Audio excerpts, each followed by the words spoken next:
होना। शीर्षक याद रखिएगा, क्या है? शुकदेव गोस्वामी का प्रकट होना।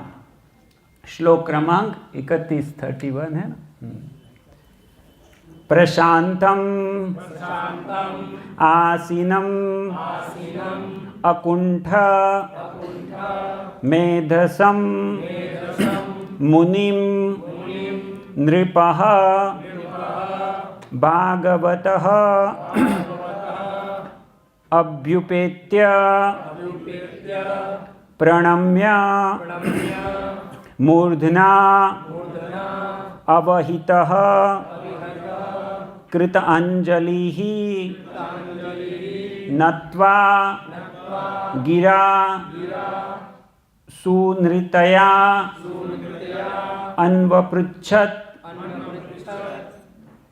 प्रशान्तमासीनमकुण्ठमेधसम्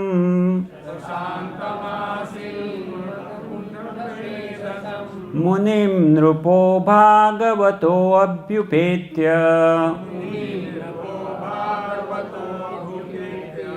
प्रणम्य मूर्ध्ना वहित कृतांजलिं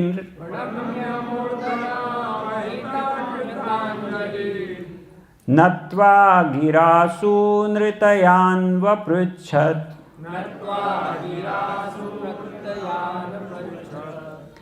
अंतिम पंक्ति में जो रेप लगा हुआ है न के ऊपर, उसको तीसरी पंक्ति में कृतांजलिर ऐसे बोलेंगे, क्योंकि उधर रेप बोल नहीं सकते, इसलिए वो रेप ऊपर बोलेंगे कृतांजलिर, फिर बोलेंगे नत्वा नीचे।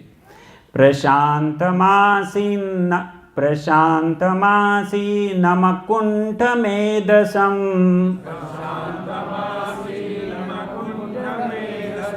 मुनिं नृपो भागवतो अभ्युपेत्य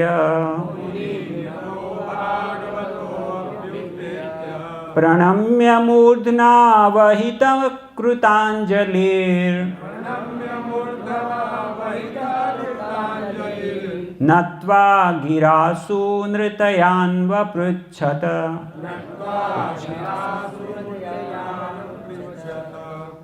प्रशान्तमासीनमकुण्ठमेधसम् मुनिं नृपो भागवतोऽभ्युपेत्य प्रणम्य मूर्धना वहित कृतांजलिर नत्वा गिरासु नृतयान्वपृच्छत्।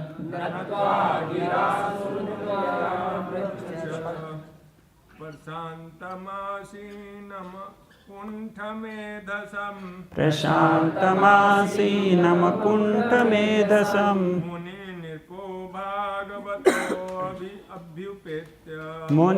नृपो भागवतोऽभ्युपेत्य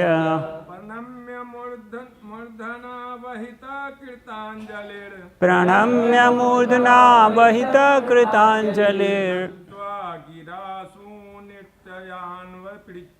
नत्वा गिरासु नितयान्वपृच्छत्।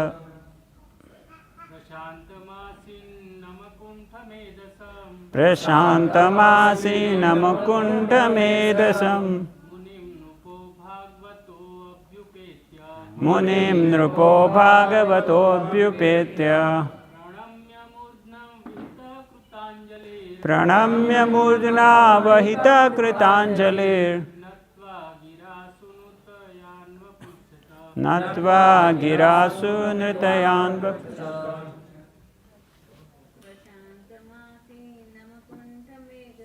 प्रशान्तमासीनमकुण्ठमेधसम् मुनिं नृपो भागवतोऽभ्युपेत्य प्रणम्य मूर्धना वहित कृतांजलिर नत्वा गिरासु नृतयान्वपृच्छत्। शब्दार्थ, अनुवाद तथा तात्पर्य श्री श्रीमद् एसी भक्तिवेदांत स्वामी श्री प्रभुपाद जी के द्वारा। शब्दार्थ: प्रशांतम, पूर्ण रूप से शांत, आसीनम बैठे हुए, अकुंठ निसंकोच भाव से, मेधसम पर्याप्त बुद्धि संपन्न, मुनिम महर्षि को, नृपः राजा ने अर्थात महाराज परीक्षित ने, भागवतः महान भक्त, अभ्युपेत्य निकट जाकर, प्रणम्य प्रणाम करके, मूर्धना शीर से, अवहितः ठीक से, कृतांजलि हाथ जोड़कर, नत्वा विनम्रता पूर्वक, गिरा शब्दों से, सुनृतया मीठी वाणी से, अन्वपृच्छत पूछा। अनुवाद। तब प्रखर मुनि श्री शुकदेव गोस्वामी पूर्ण शांत भाव से बैठ गए। वे किसी भी प्रश्न का निसंकोच होकर बुद्धिमता से उत्तर देने के लिए तैयार थे। तब महान भक्त महाराज परीक्षित उनके पास पहुँचे और उन्होंने उनके समक्ष सिर झुकाकर प्रणाम किया और हाथ जोड़कर मधुर वाणी में विनीत होकर पूछा। तात्पर्य। महाराज परीक्षित द्वारा गुरु से प्रश्न की जो मुद्रा अपनाई गई वह शास्त्र के आदेशों के सर्वथा उपयुक्त है। शास्त्रीय आदेश यह है कि दिव्य विज्ञान समझने के लिए मनुष्य को चाहिए कि गुरु के पास विनीत होकर जाए। महाराज परीक्षित अब मृत्यु को प्राप्त होने के लिए उद्यत थे और 7 दिनों की अल्प अवधि के पश्चात वे भगवत धाम में प्रवेश करने की विधि जानने वाले थे। ऐसे महत्वपूर्ण मामलों में मनुष्य को गुरु के पास पहुंचना पड़ता है। जब तक जीवन की समस्याओं का हल खोजने की आवश्यकता न हो तब तक गुरु के पास जाने की आवश्यकता नहीं होती। जिसे गुरु के समक्ष प्रश्न पूछने की समझ न हो उसे गुरु के पास नहीं जाना चाहिए। गुरु की सारी योग्यताएं शुकदेव गोस्वामी में पूर्ण रूप से प्रकट थी। गुरु तथा शिष्य अर्थात श्री शुकदेव एवं महाराज परीक्षित दोनों ने श्रीमद् भागवतम के माध्यम से पूर्णता प्राप्त की। शुकदेव गोस्वामी ने अपने पिता व्यासदेव से श्रीमद् भागवतम सीखा, लेकिन उन्हें उसे सुनाने का अवसर नहीं मिला था।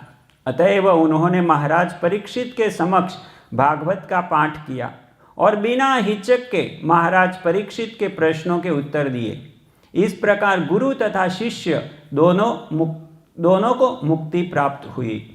ओम अज्ञानतिमिरान्धस्य ज्ञानाञ्जनशलाकया चक्षुरुन्मीलितं येन तस्मै श्रीगुरवे नमः। श्रीचैतन्यमनोभीष्टं स्थापितं येन भूतले स्वयं रूपः कदा मह्यं ददाति स्वपदान्तिकम्। वन्देऽहं श्रीगुरो श्रीयुतपदकमलं श्रीगुरून् वैष्णवांश्च श्रीरूपं साग्रजातं सहगणरघुनाथान्वितं तं सजीवं साद्वैतं सावधूतं परिजनसहितं कृष्णचैतन्यदेवं श्रीराधा कृष्णपादान् सहगणललिता श्रीविशाखान्वितांश्च। जय श्रीकृष्ण चैतन्य प्रभु नित्यानंद श्री अद्वैत गदाधर श्रीवासादि गौरभक्तवृंद। हरे कृष्णा कृष्णा कृष्णा हरे हरे, हरे राम राम राम हरे हरे। ये सब प्रसाद लिखी चैतन्य लीला गुंजा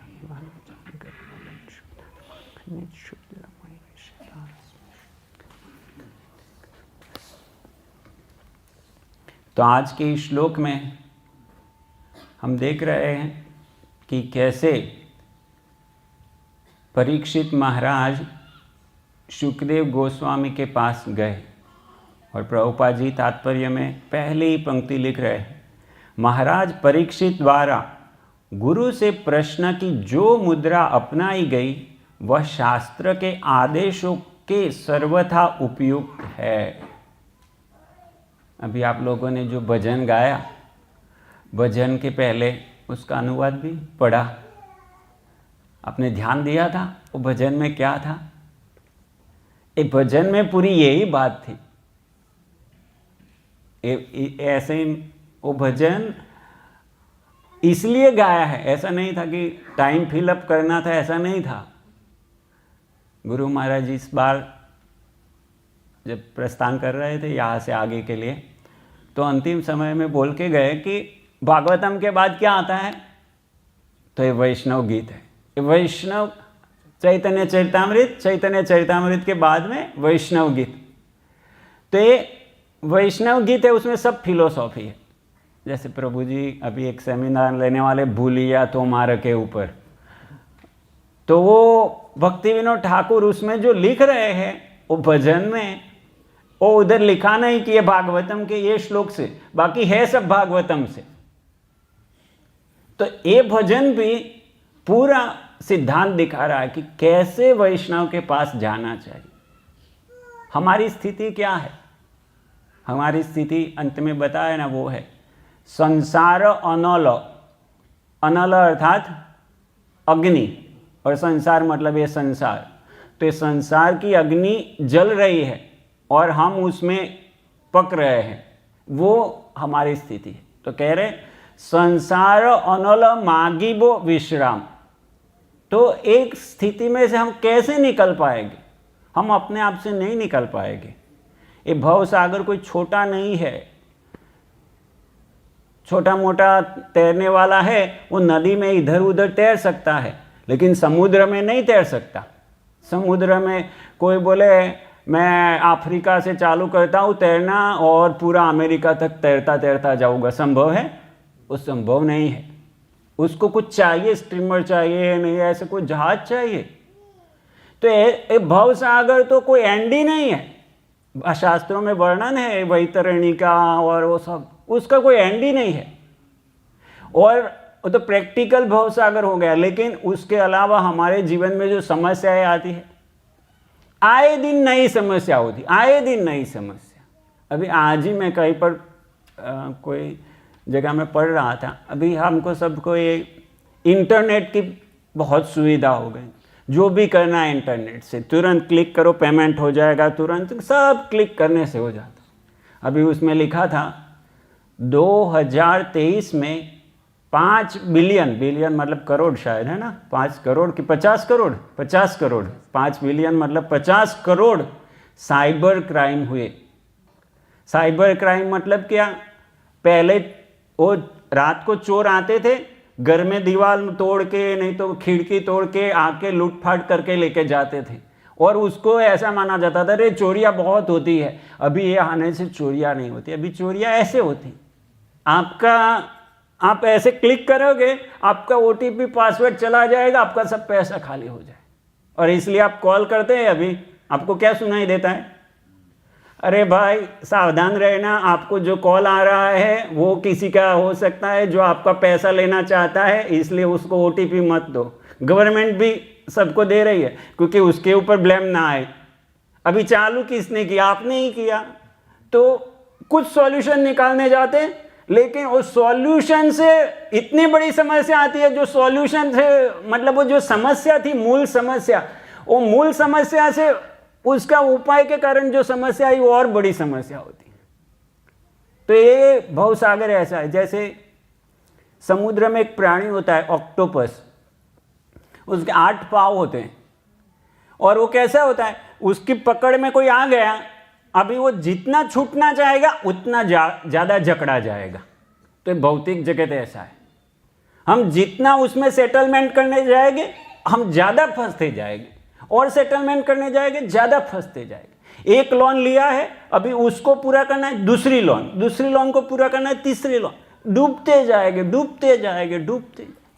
पहले लोन वाली सिस्टम नहीं थी। शास्त्र तो क्या कहते हैं? 3 चीज को तुरंत मिटा दो।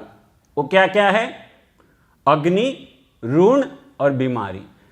ऋण रखना नहीं चाहिए, लोन वाला जीवन अच्छा नहीं जीवन। भले ही थोड़ा नीचा जिएगे लेकिन ऋण करके नहीं जिएंगे। इसलिए शास्त्र में और भी कहते हैं हमारे कौन कौन शत्रु होते हैं, तो कहते हैं ऋण करता पिता शत्रु। ऐसा पिता जो मेरे पीछे, मतलब उनके पीछे ऋण छोड़ के गया मेरे सिर पे, ये लोन लिया, वो लोन लिया, ये लोन लिया, सब कुछ किया और अंत में शरीर छोड़ के चले गए। अभी लोन कौन भरेगा? बेटा भरेगा। तो ऐसा पिता शत्रु है। तो इसलिए ये जीवन अच्छा नहीं है। भले ही हमको जीवन में थोड़ी सुख साहेबी, वास्तव में वो सुख साहेबी नहीं है। क्या स्मार्टफोन उपयोग करना वो सुख साहेबी है? तो वो नहीं मिले तो चलेगा, नीचे सोएगे, पलंग नहीं हो गया तो चलेगा, लेकिन लोन नहीं लेंगे। तो ये एक झाल है हमको बांधने के लिए। बड़ी बड़ी कंपनियां हैं, वो जमीनें खरीद रही है खेडूतों के पास से, और धीरे धीरे वही खेडूत है, वही उनकी जमीन में काम करेंगे, लेकिन मुनाफा होगा वो कंपनियों को। तो इस प्रकार से बड़ी साजिश है और हम उसमें पीसे जा रहे हैं और उससे निकलने का कोई उपाय नहीं है। उससे निकलने का उपाय है कि ऐसे कोई वैष्णव भगवान के जो शुद्ध भक्त है उनकी शरण में जाया जाए।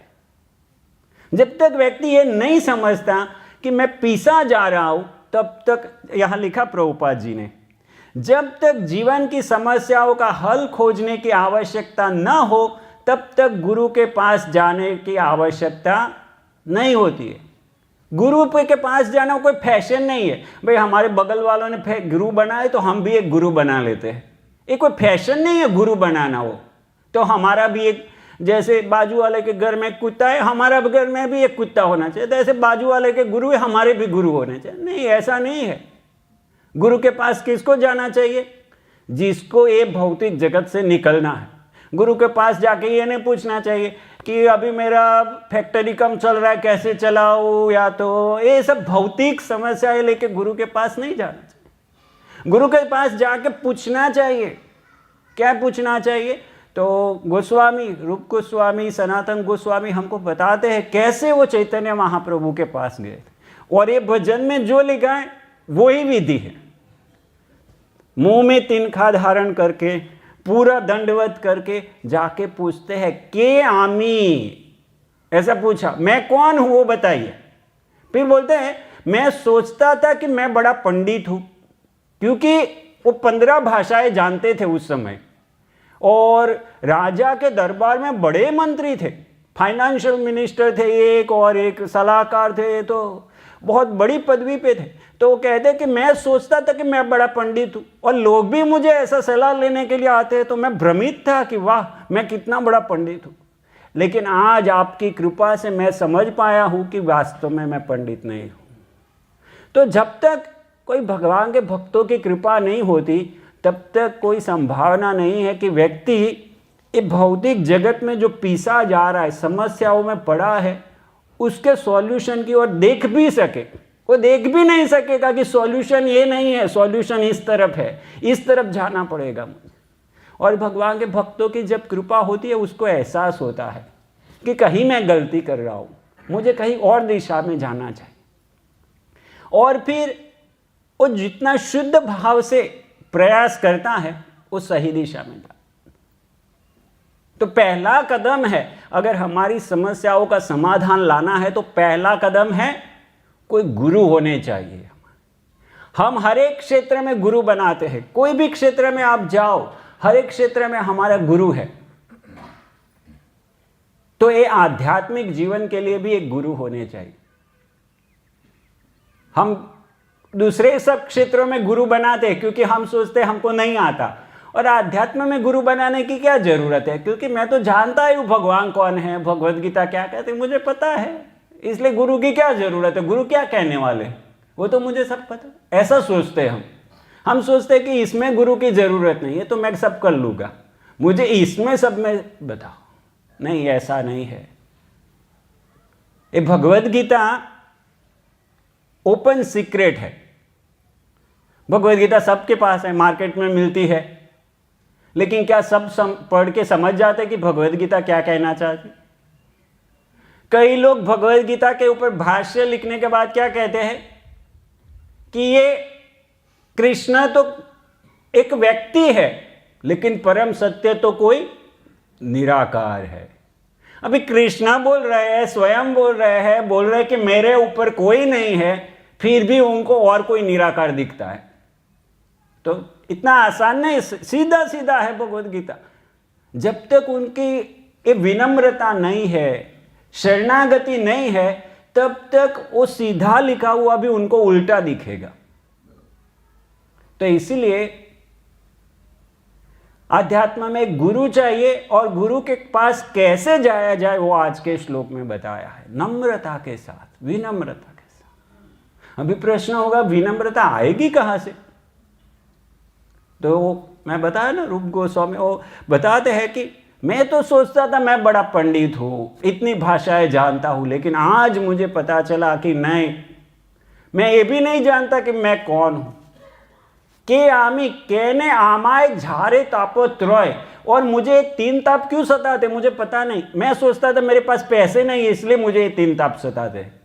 पैसे आ जाएंगे तो बस सॉल्यूशन हो जाएगा, या तो मुझे बीमारी है, ये बीमारी का ऑपरेशन हो जाएगा तो बस समस्या का समाधान हो जाएगा।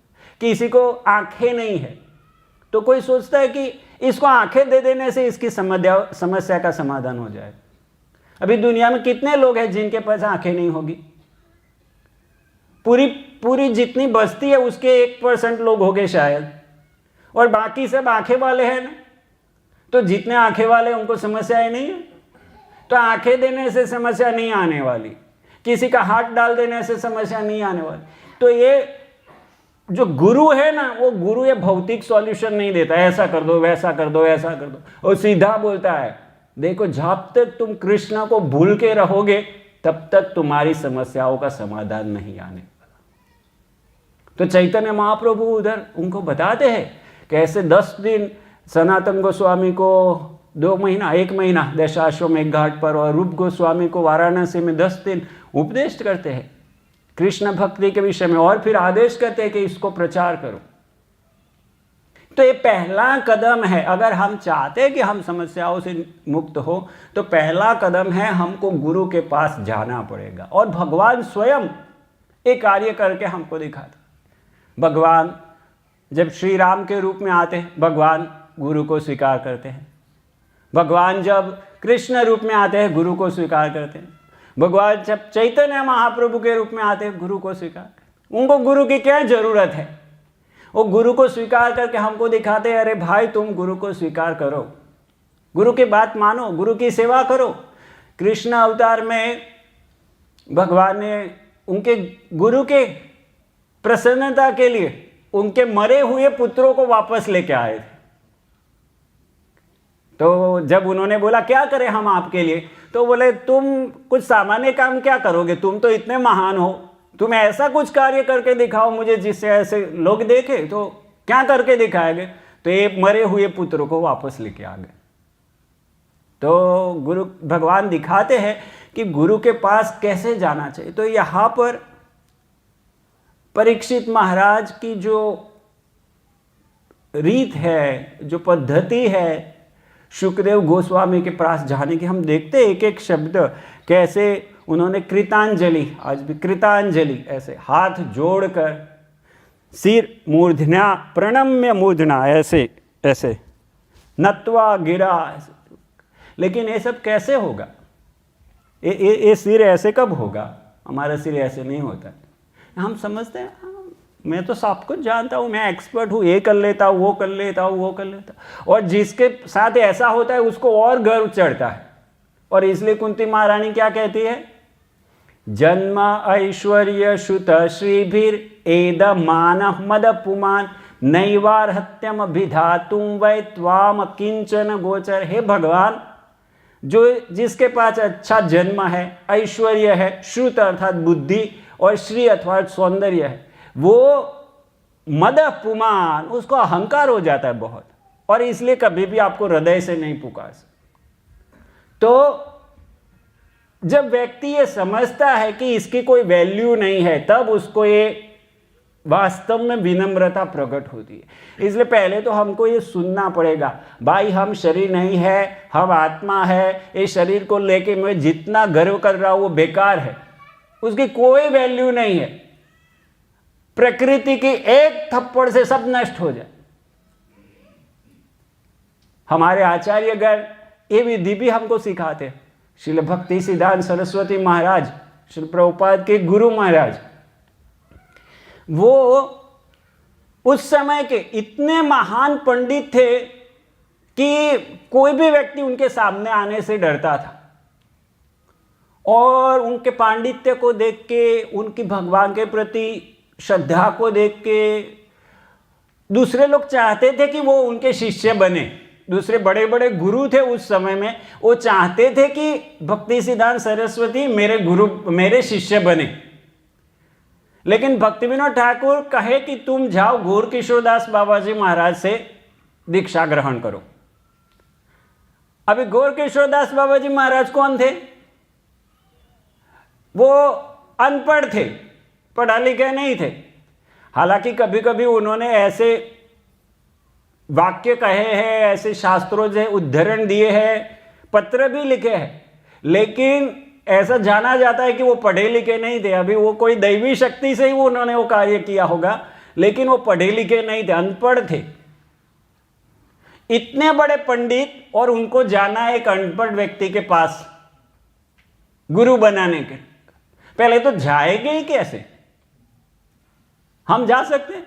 हमको क्या होता है? ऐसे हमने उदाहरण देखे, जो ज्यादा पंडित होते हैं ना, वो अपने आप को ही ज्यादा स्मार्ट, गुरु को क्या, या तो करेंगे तो ऑफिशियली करेंगे।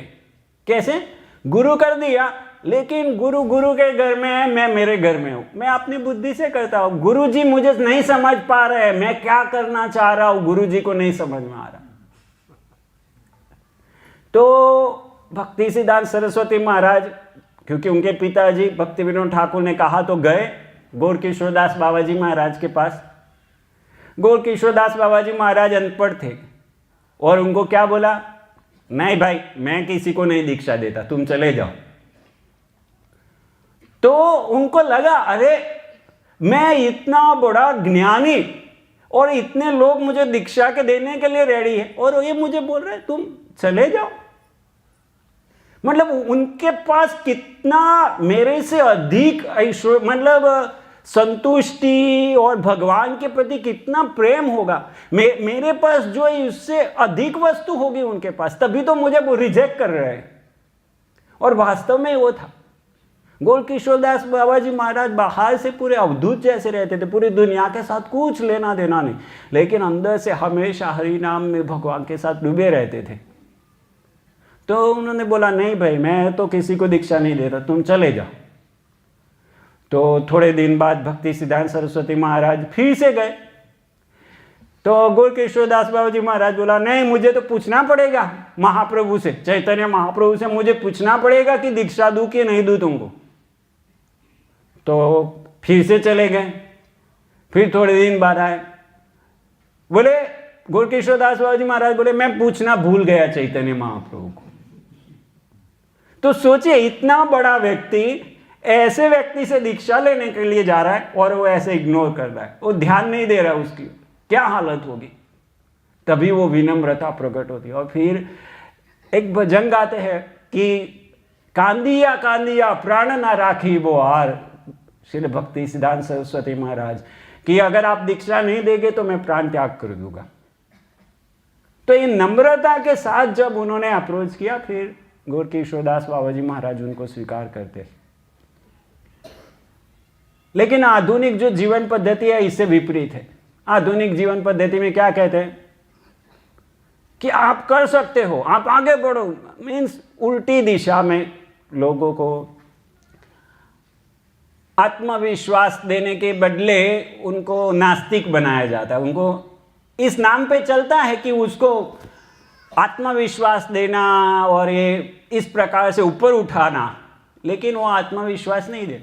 भगवान ने अर्जुन को उत्साह दिया, ज्ञान दिया, लेकिन क्या कहा भगवान ने, देखो ये सब कुछ है, लेकिन तद विद्धि प्रणिपातेन परिप्रश्नेन सेवया उपदेक्षन्ति तद ज्ञानम ज्ञानिनस् तत्वदर्शिन। गुरु के पास जाओ।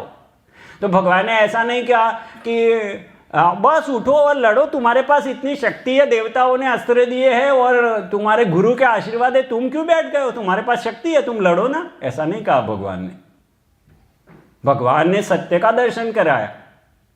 तो आत्मविश्वास के नाम में लोगों को नास्तिक नहीं बनाना चाहिए कि लोगों को हाँ हम होगे कामयाब ऐसे करके। लोगों को कौन सी दिशा में, आप क्या कामयाब होगे? भगवान की कृपा के बिना कुछ नहीं हो सकता।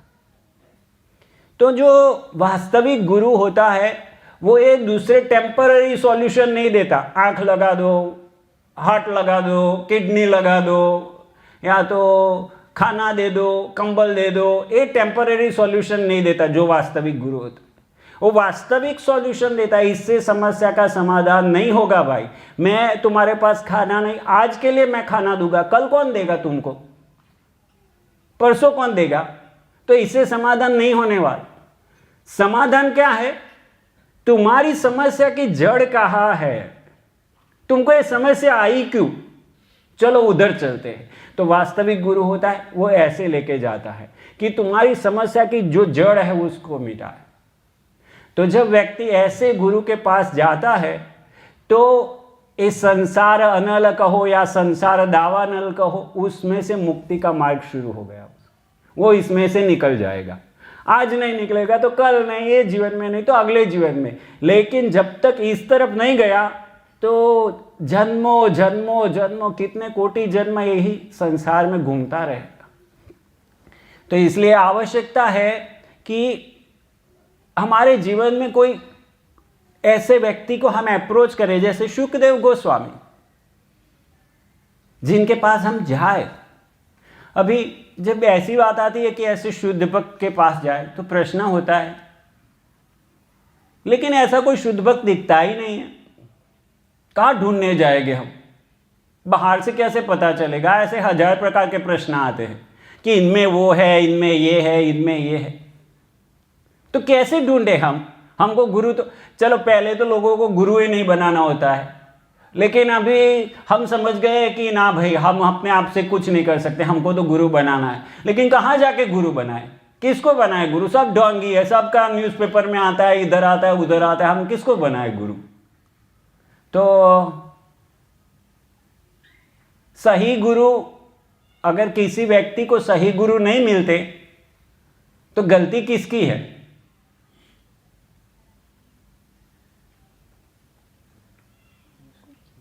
हाँ, उस व्यक्ति की गलती है, उसको ऐसा ही चाहिए। इसलिए भगवान ने ऐसी व्यवस्था किया। भगवान परमात्मा रूप में सबके हृदय में बैठे हैं। हम मुंह से बोल सकते कि मुझे गुरु बनाना है, लेकिन हम किस लिए गुरु बनाना चाहते हो भगवान जानते। हम कैसे गुरु बनाना चाहते भगवान जानते। इसलिए भगवान हमको ऐसे व्यक्ति से ही मिलाते। भगवान भेजते हैं ऐसे व्यक्ति को, तुम जाओ, इसको तुम्हारी जरूरत है। तो गुरु, अगर हमको सही गुरु मिलेंगे ना तो भी हम नहीं बनाएंगे, क्योंकि हमारा हृदय में कल्मश भरा हुआ है। इसलिए अगर सही गुरु चाहिए तो ऐसा नहीं कि हम जाके सब जगह में, पहले हम हमारे हृदय को जाके कि हमको क्यों चाहिए गुरु। क्या मैं भगवान की सेवा करने के लिए गुरु के पास जाना चाहता हूँ? इस समस्याओं का समाधान करने के लिए गुरु के पास जाना था कि यह गुरु के पास जाए। हाँ, गुरु जी के पास जाने से, जैसे कई लोग होते बोलते हैं बस इनको गुरु बना दोगे तो फिर तुम्हारा कभी कोई त्रुटि नहीं होगी, तुम्हारे घर में सब अच्छा रहेगा और ये सब। लेकिन मृत्यु आएगा तब क्या अच्छा रहेगा? सब राख हो जाएगा, कुछ नहीं बचने वाला।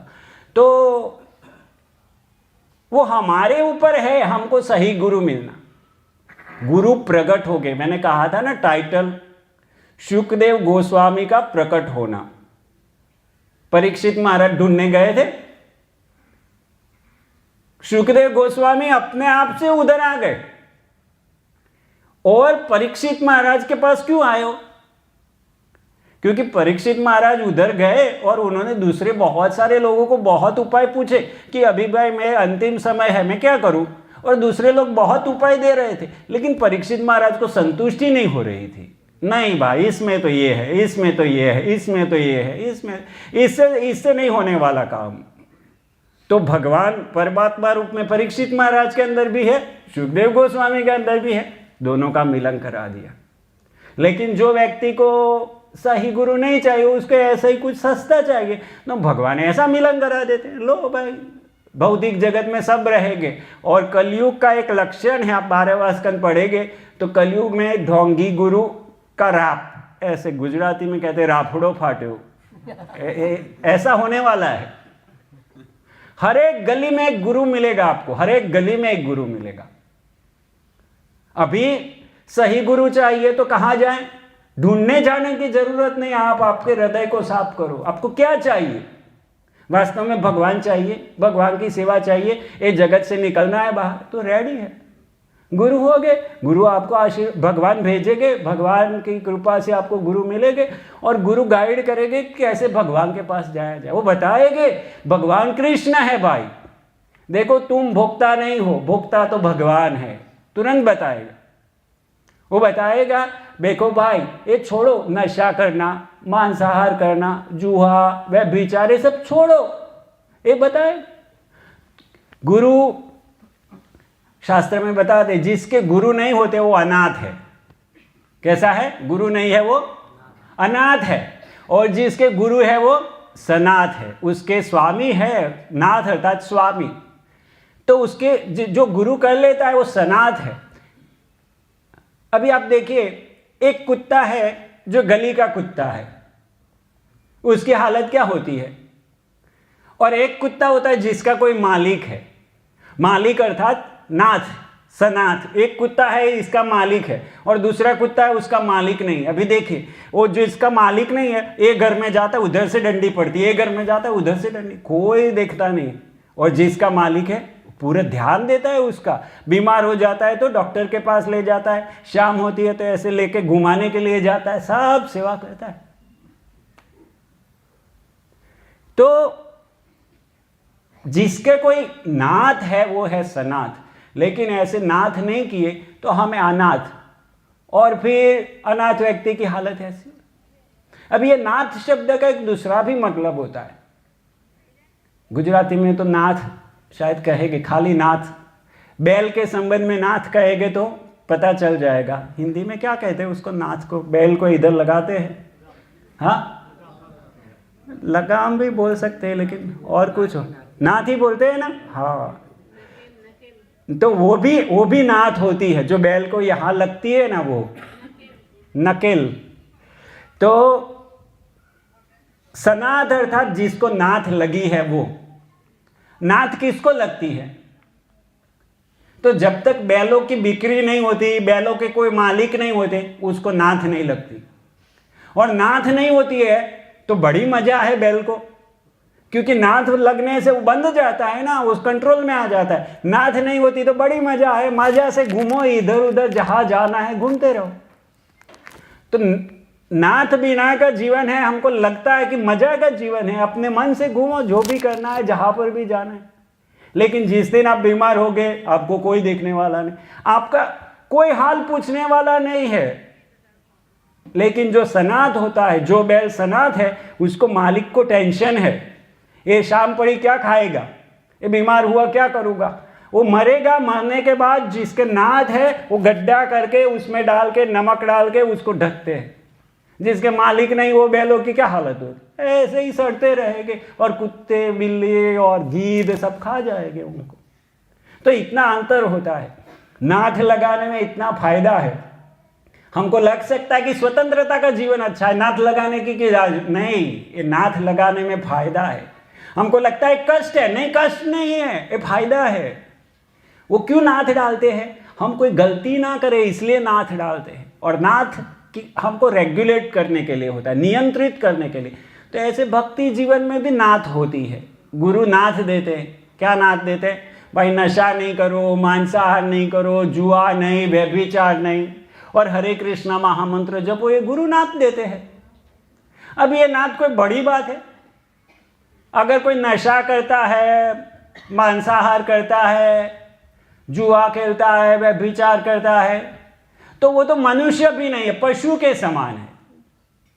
आप मुझे दिखाइए कोई पशु, जो आप जाइए कोई भी सबसे अच्छी शराब आ रही वो कौन सी आती है? गुजरात में तो कम, शायद पता नहीं। मैं बाहर जाता हूँ, बाहर बड़ी बड़ी एडवर्टाइजमेंट लगी रहती है हर एक सिटी में। गुजरात को छोड़ के बाहर जाते क्योंकि उधर छूट है, बड़ी बड़ी दुकानें लगी रहती है। तो कोई भी अच्छी ब्रांड आप लाके, आप एक बैल को 10 दिन पानी नहीं पिलाइए और फिर अच्छी ब्रांड लाके उसको पिलाइए, पिएगा? नहीं पिएगा, शराब नहीं पिएगा। वो प्यासा मर जाएगा लेकिन नहीं पिएगा। ये मनुष्य ही ऐसा प्राणी है, ये शराब पीता है। ऐसे ही तंबाकू का खेत, आप लोगों ने, पता नहीं कितने लोगों ने देखा होगा तंबाकू का खेत। तंबाकू का खेत होता है बड़ा। अभी यहां कितनी परेशानी होती है, सुअर आ जाते हैं और रोज क्या बोलते हैं वो बड़े, वो भी घुस जाते हैं और गाय आके खा जाती है, सब आके खा जाते हैं। हम कुछ भी खेती करते हैं, नष्ट करके जाते हैं। और तंबाकू के खेत में कोई समस्या नहीं, कोई प्राणी घुसता नहीं। बोलो, एक ही प्राणी खाता है, वो कौन है? मनुष्य। अभी कहो मुझे, जो नशा करता है वो मनुष्य है? तो पशु से भी नीच है। पशु भी ना, ये दारू पीना और शराब पीना और तंबाकू खाना पशु भी नहीं करते। वो भूखे मर जाएंगे लेकिन तंबाकू नहीं खाएंगे। और हम बहुत ही उत्साह से ऐसे और ऐसा कहते हैं, ऊंचे लोग ऊंची पसंद।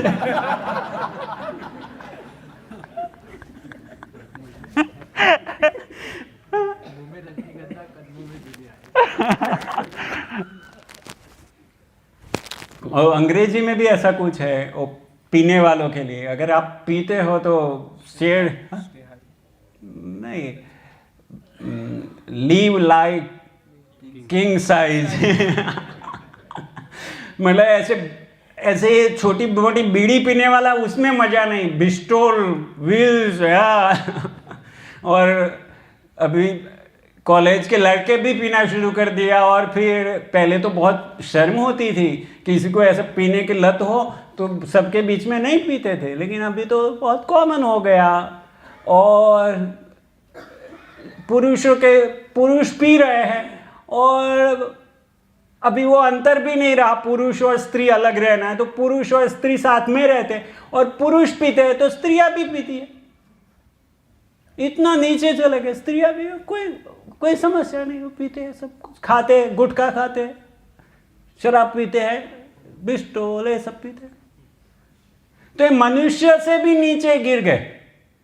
तो गुरु हमको मनुष्य बनाते पहले तो, भाई नशा नहीं करो, मांसाहार नहीं, जुआ नहीं, व्यभिचार नहीं। एक करने से हम कोई बड़े आगे नहीं बढ़ जाते। वो कहते हैं तो इस्कॉन वाले तो बहुत नियम दिखाते। क्या बहुत नियम है? तो मनुष्य ये नियम पालन नहीं करते तो मनुष्य भी नहीं है। पहले गुजरात में कोई मांस नहीं खाता था और ये अंग्रेज आने से पहले कोई चाय नहीं पीता था। तो ये सब अभी अभी आया। अंग्रेज कब आए? थोड़े समय पहले अंग्रेज आए और अंग्रेजों ने आके ये चाय चालू किया। उनको चाय पीनी थी, उन्होंने चालू किया और हमको भी लत लगाई। तो ये पहले कुछ नहीं था, ये हम बंद गए हैं। तो जो वास्तविक गुरु होता है वो नाथ डालता है हमको, भाई ये नहीं करना है, नशा नहीं, मांसाहार नहीं, जुआ नहीं, व्यभिचार नहीं। और फिर क्या कहता है कि हमारा कल्याण कैसे होगा? तो शास्त्रों में क्या बताया है? कलयुग में कल्याण का क्या मार्ग है? हरेर नाम हरे नाम एव केवलम कलो नास्तेव नास्तेव नास्तेव गतिरन्यथा। तो कलयुग में यही एक रास्ता है। और फिर गुरु सिखाता है कैसे इसको सिखा जाए। तो नम्रता से सेवा करनी होती है गुरु का। हम गुरु के पास जाके सेवा करते हैं। और कभी कभी जैसे मैंने भक्ति सिद्धांत सरस्वती महाराज का इंसिडेंट बताया आपको कि गुरु ऐसे व्यवहार करते हैं हमारे साथ कि हमारी बुद्धि ठिकाने आ जाए। कौन सी बुद्धि? मैं सोचता हूँ कि मैं तो बहुत बड़ा हूँ, तो बुद्धि ठिकाने आ जाए। जैसे कृष्ण लीला में होता है ना, कभी कभी देवता लोगों की बुद्धि चकरा जाती है, वो अपने आप को बहुत ही महान समझने लगते हैं, तो फिर भगवान को उनकी बुद्धि ठिकाने लानी पड़ती है। जैसे गोवर्धन पूजा में, और भी एक बार भगवान ठिकाने लाए तो और भी फिर से इंद्रदेव बुद्धि चली गई, ऐसे ब्रह्मा जी। तो भगवान एक्चुअली ये सब देवता महान है, लेकिन उनके माध्यम से अभी ठीक है, भौतिक महान है, लेकिन भौतिक जगत में कुछ भी हो सकता है, कोई भी पोस्ट पर वो कुछ भी हो सकता है जब तक हमें भौतिक जगत में है। लेकिन जिनके गुरु हो वो बच सकता है। गुरु हो तो हमको पकड़ के रखेगी, भाई ऐसा नहीं करो, ये गलत है, ये गलत है, ये गलत है। तो इसलिए ये मनुष्य जीवन प्राप्त करके अगर हम गुरु नहीं बनाए तो ये मनुष्य जीवन एलो और गेलो, आए और गए, कुछ किया नहीं, क्या फायदा किया। बाकी तो सब माता पिता तो सबके होते, हर एक जन्म में माता पिता मिलते, नहीं मिलते माता पिता। हर एक मनुष्य के जीवन में क्या माता पिता मिलते। हम सोचते मनुष्य जीवन में हमारा बहुत कर्तव्य है, मेरा ये कर्तव्य है, मेरा कर्तव्य है। पहले तो सोचता है कि शादी करना, फिर बच्चे पैदा करना, बच्चों की शादी करना, बच्चों के बच्चों को बड़ा करना, और फिर मर जाना, और फिर से ये चलेगा। और ये क्या मनुष्यों में ही होता है, पशुओं में नहीं होता। पशुओं में और भी अच्छे से करते हैं, पशु लोग कभी अबॉर्शन नहीं कराते, ये मनुष्य कराते हैं। तो पशु इतने अच्छे से देखभाल करते हैं उनके बच्चों की। तो हमारे कर्तव्य ऐसा नहीं, मनुष्य जो है पशु योनि में भी ये करके आए हम। तो अगर इतना भी हम नहीं करते, अबॉर्शन कराते हैं, माँ बाप की सेवा नहीं करते, तो हम मनुष्य भी नहीं है। ये तो है ही है, लेकिन मनुष्य जीवन में इससे आगे कर सकते हैं हम। और वो आगे क्या है, जन्म मृत्यु से निकलने का रास्ता कर सकते हैं। वो है जो गुरु दिखाते हैं हमको। तो गुरु बताते हैं कि ये बाकी तो सब जीवनों में जन्मे जन्मे माता पिता पाए, गुरु नहीं मिलते जन्मे जन्मे। गुरु तो जो भाग्यशाली होता है उसको। तो इसलिए मनुष्य जन्म मिलने पर अगर हम गुरु की शरण नहीं लेते तो ये मनुष्य जीवन है। एक आचार्य है, वो कहते हैं एलो और घेलो। ये आदि गुरु कौन है? सबसे पहले गुरु कौन है? महान बलराम जी, भगवान कृष्ण। और बलराम जी है वो गुरु तत्व को प्रेजेंट करते हैं। तो वो बलराम जी का भजन गाए, बलराम जी की प्रशंसा में लोचन दास ठाकुर, और उसकी अंतिम पंक्ति में कहते हैं कि जो नित्यानंद प्रभु की शरण में नहीं गया, एलो और गेलो। तो नित्यानंद प्रभु की शरण में कैसे जाया जा सकता है? उनके जो प्रतिनिधि है उनके शरण में जाके हम उनकी शरण में जा सकते हैं। तो हमारा कर्तव्य बनता है। जैसे यहाँ पर परीक्षित महाराज ने क्या किया, समस्या आ गई। क्या समस्या आ गई? शाप दिया, अभी 7 दिन बचे हैं, क्या करूं? तो गुरु की शरण में जाना चाहिए। और गुरु कैसा होना चाहिए? तो गुरु वो होना चाहिए कि जो मेरी समस्या होगा परमानेंट सॉल्यूशन बताए, टेम्पररी नहीं।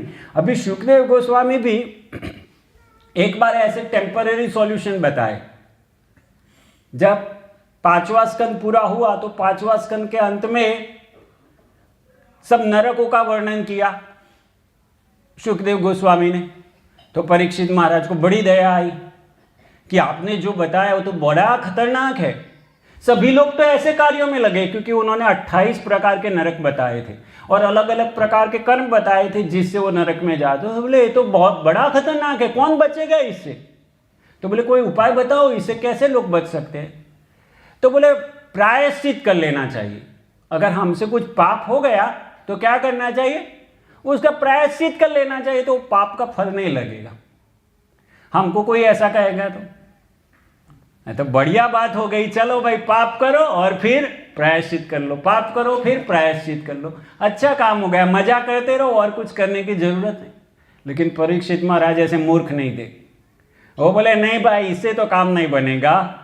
ये तो कैसा है, वो हाथी होता है, नदी में जाता है, स्नान करता है, बाहर आता है, धूल उसके ऊपर डालता है।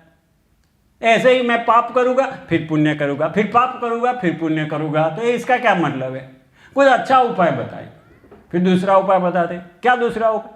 सात्विक जीवन जियो। कई लोग कहते हैं हम किसी का बुरा नहीं करते। अभी आज कहीं पर नशाबंदी कार्यक्रम है, तो ऐसे हम कुछ नशा नहीं करते। तो कई होते तपस्वी लोग होते हैं, हम अहिंसा पालन करते हैं, या इस प्रकार के बहुत सारे लोग होते हैं कि सात्विक जीवन, खाली ब्रह्मचर्यवत पालन करना, मंत्र उपासना करना, ऐसे बहुत सारे प्रकार के साथ। तो अच्छा है सात्विक जीवन, सात्विक जीवन जीने से पाप नहीं होता हमारे हाथ से। लेकिन जब सुखदेव गोस्वामी ने ये उपाय बताया, हम तो मान जाएंगे, अरे बढ़िया बात बताया, देखो सात्विक जीवन जीना, ब्रह्मचर्य पालन करना, दान देना, तपस्या करना, है तो अच्छी बात है ना।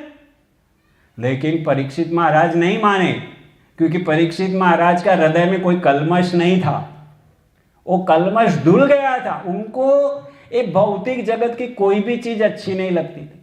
उसमें विचार क्या है, सात्विक जीवन जीऊंगा मैं सुखी रहूंगा। भगवान भगवद गीता में क्या कहते हैं, सत्व गुण में किससे बनते हैं, सुख से बन जाते हैं। सत्व गुण में सुख प्राप्ति होती है, मन की शांति प्राप्त होती है, इसमें बन जाता है। लेकिन ये भौतिक जगत में सुख नहीं है। परीक्षित महाराज समझ गए थे, बोले नहीं नहीं, ये भी जचता नहीं है। तो क्यों नहीं, इसमें क्या समस्या है? तो बोले कि देखो, कोई बांस का वन हो और अगर उसको हम जला दें तो क्या लगता है, अभी कुछ नहीं, सब कुछ जल गया, सब भस्म हो गया है।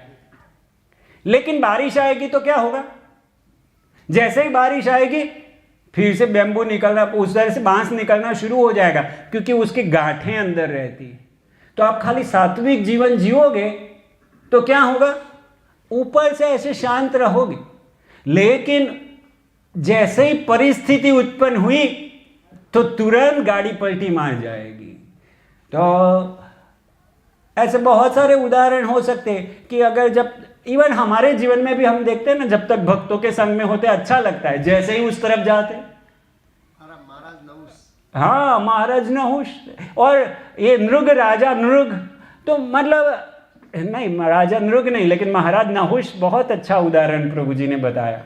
वो राजा नहुष थे, वो इतने पुण्यशाली राजा थे कि जब देवताओं को लड़ाई करनी थी तो राजा इंद्र की पदवी खाली हो गई थी, तो कोई इंद्र नहीं था, तो किसको बिठाए, तो राजा नहुष को ले गए थे उधर। तो वो तो इतना पुण्यशाली व्यक्ति थे, लेकिन उधर जाके उनको क्या विचार आया, ये जो इंद्राणी है उसका मैं भोग करूंगा। तो ऐसा हो सकता है, अभी हम सात्विक हो सकते, लेकिन जैसे ही बारिश गिरी वो गांठें कैसे निकली, ऐसे ही हमारा होगा। तो फिर क्या उपाय है? आप कह रहे सात्विक जीवन भी उपाय नहीं है, नशाबंदी भी उपाय नहीं, अहिंसा परमो धर्म भी नहीं चलेगा, तो फिर चलेगा क्या? क्या कहा सुखदेव गोस्वामी ने, केचित केवलिया भक्त्या वासुदेव परायण। कृष्ण भक्ति के सिवाय, वासुदेव अर्थात कृष्ण, कृष्ण भक्ति के सिवाय काम नहीं चलेगा। आप कुछ भी कर लो, पहली आवश्यकता है कृष्ण भक्ति, बाद में उसको करो तो ठीक है। नशाबंदी मैन नहीं है, मैन है कृष्ण भक्ति। नशाबंदी, कितने लोग नशाबंदी करते हैं, हमने भी बहुत बार अनुभव किया होगा, चाय बंद किया होगा, बीड़ी बंद किया होगा, सिगरेट बंद किया होगा, लेकिन थोड़ा समय बंद रहती है फिर से चालू हो जाती है। लेकिन भगवान की भक्ति ऐसी है, गुरु की शरण ऐसी होती है कि उसमें बल मिलता है। जो हरे कृष्ण महामंत्र गंभीरता से जपता है उसको पता होगा कि हरे कृष्ण महामंत्र में कितना पावर है। कई बार हमको लोग बोलते हैं, आप लोग ऐसे ब्रह्मचारी हो, आधुनिक समय में ट्रेन में घूमते हो, आपको विचलन नहीं होता? होगा, अगर हम माला नहीं करेंगे तो हमको भी विचलन होगा। तो अगर हम गंभीरता से हरे कृष्ण महामंत्र जपेंगे, भागवतम पढ़ेंगे, ऐसे भगवान की सेवा में लगे रहेंगे, भक्तों के संग में लगे रहेंगे, तो ये भौतिक जगत हमको विचलित नहीं कर सकता। अकुतो भयम, भगवान की शरण में जो जाता है उसको कोई भय नहीं रहता भौतिक जगत का, वो मुक्त हो जाता है। तो यही ये बताया आज जो भजन गाया हमने, उसमें बताया कि अब ये अप्रोच कैसे करें, हमको गुरु के पास जाना है तो कैसे जाए। तो यही है, विनम्रता से, चैलेंजिंग भाव से नहीं कि मैं जाऊँगा गुरु को देखूंगा, ये कितना जानते हैं, ऐसे कोई भाव नहीं। नम्र बनो। अर्जुन ने जब तक प्रश्न किए भगवान को, भगवान ने जवाब नहीं। जब बोला भगवान मैं तो अभी कंफ्यूज हो गया हूँ, अभी आपकी शरण में आता हूँ, तभी भगवान ने उत्तर देना शुरू किया। तो ऐसे जब तक हम ये स्वभाव हमारा छोड़ेंगे नहीं कि मैं तो एक्सपर्ट, मैं तो जान, तब तक हमारा कल्याण नहीं होगा। हमको गुरु की शरण में जाना पड़ेगा। और गुरु मतलब कोई ऑफिशियली नहीं कि गुरु के घर में काम करते हैं और मैं मेरा काम करता हूँ, नहीं। गुरु मीन्स जो हमारे सिर पे बैठा हुआ है, हमको टोकता है। तो इधर वो, या तो वो गुरु स्वयं हम उनके साथ में ही हो, लेकिन अगर स्वयं उनके साथ में नहीं है तो कोई प्रतिनिधि हो, उनके मार्गदर्शन में हम गाइड हो रहे और हमको टोकते हो, तुम ये गलत कर रहे हो, ये सही करो, ये सही करो, ये सही। गुरु का काम यही है। गुरु का काम यह नहीं है कि शिष्यों की प्रशंसा करना। श्रील प्रभुपाद सही शिक्षा बताते। एक बार प्रभुपाद जी के एक संदेश शिष्य, वरिष्ठ शिष्य तमाल कृष्ण महाराज, परम पूज्य तमाल कृष्ण महाराज, एक भक्त को बहुत डांट दिया। उसने कुछ गलती किया होगा, छोटी सी गलती किया होगा, और गलती छोटी थी लेकिन उन्होंने बहुत डांट दिया उसके लिए। वो ऐसे भी एक बार महाराज परम पूज्य भक्ति विकास महाराज नाथद्वारा में कैंप था, तो उधर 2 तमाल कृष्ण महाराज के शिष्य बैठे थे। तो महाराज परम पूज्य तमाल कृष्ण महाराज के विषय में परम पूज्य भक्ति विकास महाराज ने कहा कि लोग कहते हैं कि मैं स्ट्रिक हूँ, मैं कड़क बोलता हूँ, लेकिन परम पूज्य तमाल कृष्ण महाराज मेरे से 30 गुना या तो 3 गुना ऐसा कुछ शब्द कि इतने कड़क थे। तो इसलिए हम उनके शिष्य देखते हैं। महाराज कब के भगवान के धाम में चले गए, लेकिन अभी भी उनके शिष्य साधना में और उसमें बहुत स्ट्रिक्ट होते हैं, क्योंकि महाराज इतने स्ट्रिक्ट थे। तो वो छोटी गलती की, महाराज ने बहुत डांट दिया। और फिर अपने रूम में जा रहे थे।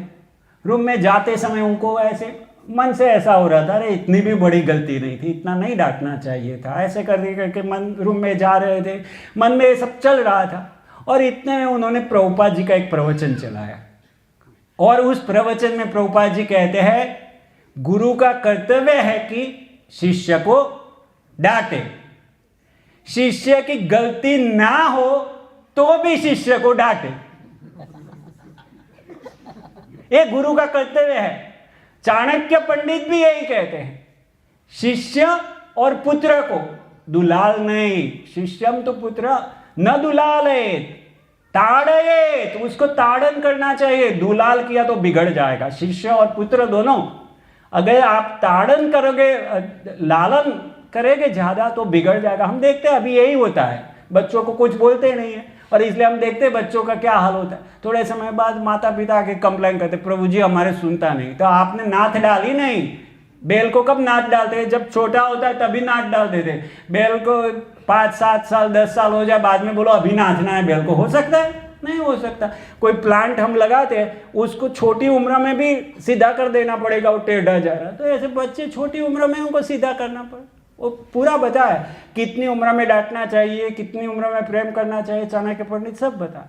तो गुरु के कर्तव्य है कि शिष्य को डांटे, गलती ना हो तो भी डांटे, क्योंकि उसको ठीक करना है, उसका अहंकार को नष्ट करना है, उसको विनम्रता लानी है।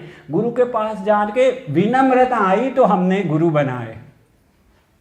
तो विनम्रता गुरु सिखाते हैं, और जब विनम्र भाव से गुरु की सेवा करते हैं तो फिर भगवान दर्शन देते हैं, गुरु के आशीर्वाद से देते हैं।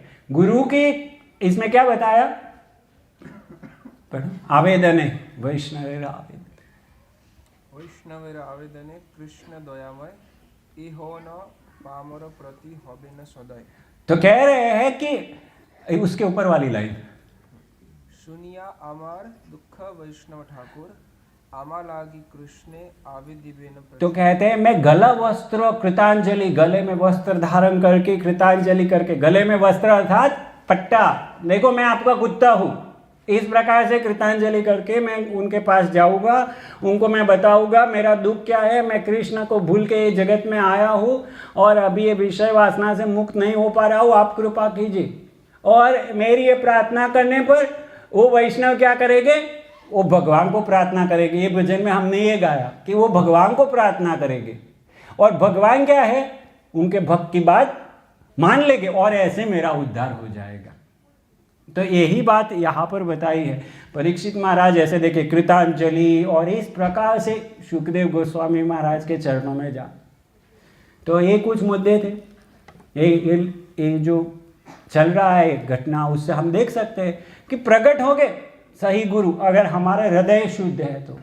लेकिन हमको कुछ ऐसा गुरु चाहिए जो हमको मैनेजमेंट में, बिजनेस में गाइड करे, नहीं तो हमारा कैंसर ठीक करे। प्रभुपाद जी कहते कैंसर ठीक कराने के लिए गुरु नहीं डॉक्टर चाहिए। तो डॉक्टर के पास जाओ, गुरु के पास क्यों जा रहे हो? तो अगर हमको वास्तविक गुरु चाहिए, इच्छा है हमारी, तो भगवान, और हम सब भाग्यशाली है, क्या कम से कम यहाँ आए हैं भाग्यशाली है। अभी कुछ भक्त आए थे, उनको जाना कोई और था, लेकिन भगवान ने ऐसा प्लानिंग किया कि वो 2 दिन इधर रुक गए।